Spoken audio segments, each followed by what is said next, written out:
Welcome back to Twitter Titty Twisters. It's me, yours truly, the Slavyov Zizek of Sloppy Jumbas, Dalton Pruitt. Okay, what do we have here? This popped up on my feed. This is Bellarama at BellaramaTV. These are a pair of heavy, big old fake milkers. And what do I call those folks? Fake milkers? Formulas.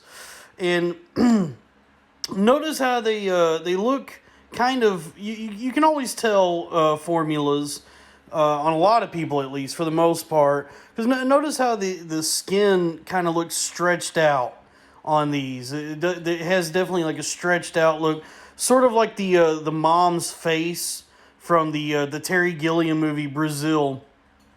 And I've touched on this before with fakers. They're also kind of static. You know, naturals have a lot of bounce and jiggle and just natural titty physics to them. And the physics on fakers is stilted. You know, it's sort of like how a decoy duck doesn't move or bob in the water like a real duck.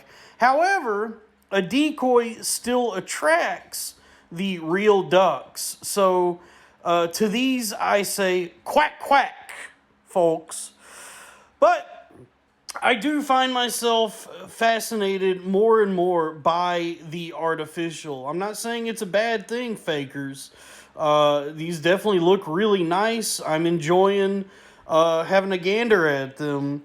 And looking at these, looking at a pair of fakers like this, when there's so many naturals out there that I could gaze upon, it reminds me of the many times in my life that I've chosen fruit-flavored candy rather than the actual fruit. I mean, this might be a deep cut for candy lovers out there, but this is one of my favorites. Have you ever tried Wiley Wallaby watermelon licorice? Oh my god, dude. It's like a licorice chode. It's thicker than a Twizzler and shorter. It's like a big chode of licorice that is watermelon flavor. And the brand comes in all the classic flavors: strawberry, cherry, black. My favorite is the watermelon flavor.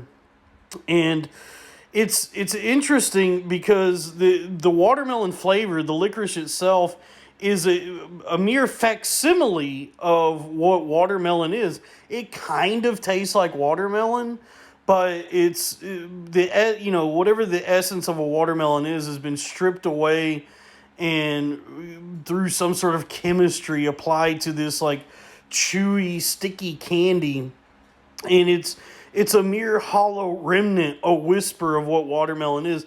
It's kind of like an entirely new flavor, if you ask me. It definitely resembles watermelon, but it's its own distinct thing. And I could eat a pound of Wiley Wallaby watermelon licorice chodes. The same way I could look upon tons and tons of fakers like this when there's so many naturals out there to also look like. And it's crazy because watermelon's one of the best fruits out there. You know, I love eating watermelon. I love a juicy, sweet watermelon. Maybe sprinkle a little tahini on it. That's such a nice treat. But I mean, there's so many times I will also enjoy a watermelon flavored candy, or maybe even a 99-cent 16-ounce can of Arizona watermelon cocktail. You know, depending on the mood. So there's something about the artificial that is attractive to us inherently, because so much of our world, the real, the natural, has been replaced by the artificial, and we are drawn to it when the real is still available to us. We have cast aside the real, that which is we would consider the real, for the fake, for the artificial. And, you know, it begs the question philosophically, I mean, what is fake? What is artificial? These look, you know, like as these exist, these are real. There is a real pair of boobs out there attached to Miss Bellarama here. Were I to find her and convince her somehow to let me give these a honk or a couple honks, I could feel them. I could experience them in person, and in that way, they are real.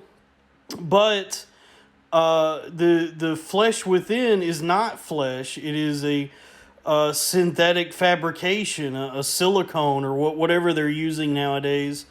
So it's a tricky question. What is it about the fake, the not real, the artificial that entices us so much when the world around us is resplendent with the real, the organic.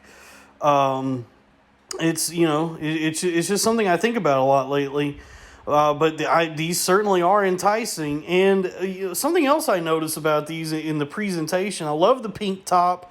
Love the way it's boosting them and smushing them together, giving us a nice smush, some nice cleavage. But these are also have a sort of sheen or a gloss to them, which kind of reminds me, it factors into what I was talking about earlier. Kind of takes me back to when I've read comic books a lot in my life, and comic books used to be printed on this like scratchy, hard, like cardstock kind of paper. It felt really nice in your hands.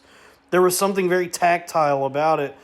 And then at a certain point, comics made the switch to this like glossy sort of magazine print, and it never had the same feel as the old cardstock.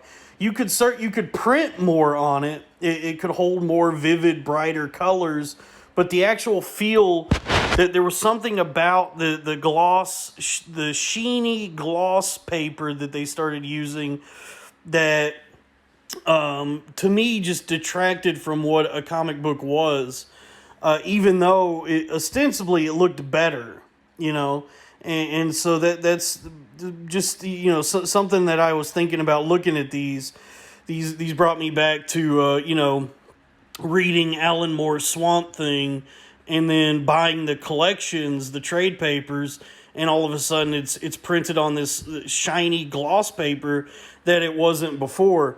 There's something about it that this sort of just uncanny feel and look to it, even though it like definitely looks better.